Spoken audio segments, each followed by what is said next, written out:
આજનો આ જે મૂવી અર્પિતભાઈએ મને આમંત્રણ આપેલું, અમે ખૂબ જોઈને આનંદ થયો.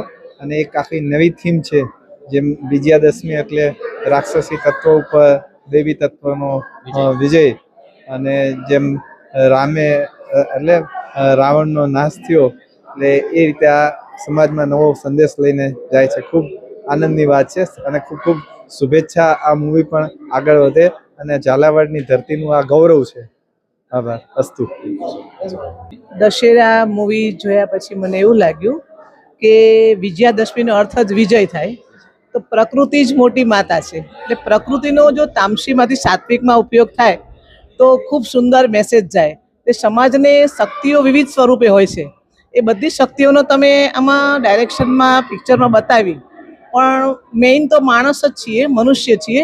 એટલે આપણી શક્તિ છે જો સારા માર્ગે વપરાય તો પ્રકૃતિ સૌથી મોટી માતા છે, એ આ પિક્ચર દ્વારા દર્શાવાયું. ને વાઘ માતા, વાઘનું નામ અત્યાર સુધી સાંભળ્યું, પણ વાઘ માતા સાંભળ્યું એટલે આપણી દુર્ગા જે છે એનું વાહન પણ વાઘ જ છે. એટલે મને બહુ સરસ નામ લાગ્યું. દશેરા એ ખરેખર વિવિધ શક્તિઓનો સારા માર્ગે ઉપયોગ કરીને તામસી ઉપર સાત્વિકનો વિજય, એનું નામ દશેરા લાગ્યું.